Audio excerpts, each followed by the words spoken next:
கதை கேட்க தயாராயிட்டீங்களா? இன்றைக்கான வேத வசனத்தையும் கதையும் பார்ப்போமா? பிறருடைய கஷ்டமும் பிறர் இருக்கும் சூழ்நிலையும் நமக்கு புரியறதே இல்லை. ஆனா அவங்க ஏதாவது நமக்கு செய்யல, இல்லைனா நமக்கு விரோதமா செய்கிறாங்க அப்படின்னா அவங்கள நம்ம நியாயம் தீர்த்துடுறோம். வேதம் என்ன சொல்லுகிறது என்று பார்க்கலாம். ரோமர் 12:15 சந்தோஷப்படுகிறவர்களோட சந்தோஷப்படுங்கள், அழுகிறவர்களோட அழுங்கள். பார்த்தீங்களா வேதம் என்ன சொல்லுதுன்னு? சந்தோஷப்படுறவங்களோட சேர்ந்து நம்ம சந்தோஷப்படணுமா, அழுறவங்களோட சேர்ந்து நம்ம அழணுமா? இதுக்கு என்ன அர்த்தம் அப்படின்னா, மற்றவங்க என்ன சூழ்நிலையில இருக்காங்க, அவங்களுடைய கஷ்டம் என்னன்னு நம்ம புரிஞ்சுக்கிட்டு அவங்களுக்கு ஏற்ற மாதிரி நம்ம நடந்துக்கணுமா?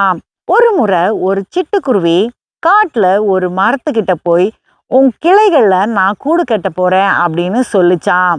அந்த மரம் சொல்லிச்சான், என் மேலே கெட்டாத வேற யார் மேலேயாவது கட்டிக்கோ அப்படின்னு. இந்த குருவி சொல்லிச்சான், நான் சின்ன கூடாக தான் கட்டுவேன், உனக்கு பாரமாக இருக்காது அப்படின்னு. அப்பயும் மரம் சொல்லிச்சு, என் மேலே கெட்டாத வேற எங்கேயாவது கட்டுன்னு. மறுபடியும் சொல்லிச்சு அந்த குருவி, வேற எங்கேயாவது சீக்கிரமாக போயிடுவேன், என்னுடைய குட்டிகள்லாம் வளர்ந்த உடனே, அதனால எனக்கு இடம் கொடு அப்படின்னு. மறுபடியும் மரம் சொல்லிச்சு, என் மேலே வேண்டாம், வேற எங்கேயாவது கட்டிக்கோன்னு. இந்த குருவி சொல்லிச்சு, நான் ரொம்ப சத்தம் போட மாட்டேன், என்னுடைய குஞ்சுகளும் சத்தம் போடாது, நாங்கள் அமைதலாக இருக்கிறோம் அப்படின்னு.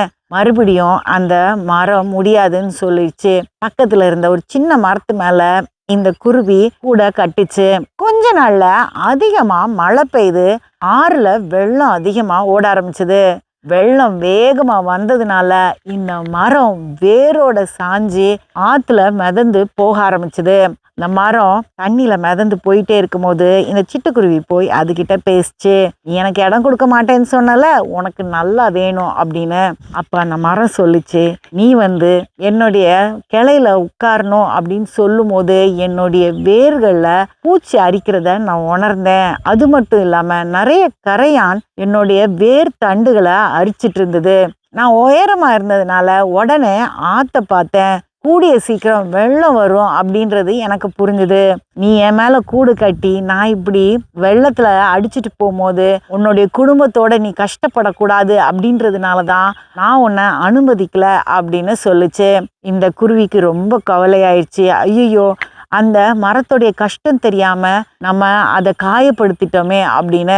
இப்படிதான் சில நேரம் நம்ம நடந்துக்கிறோம். நம்ம மற்றவங்களுடைய சூழ்நிலை தெரிஞ்சு உதவி செய்யலைனாலும் அவங்கள காயப்படுத்தாம இருக்கணும். அடுத்த கதையில் சந்திப்போம்.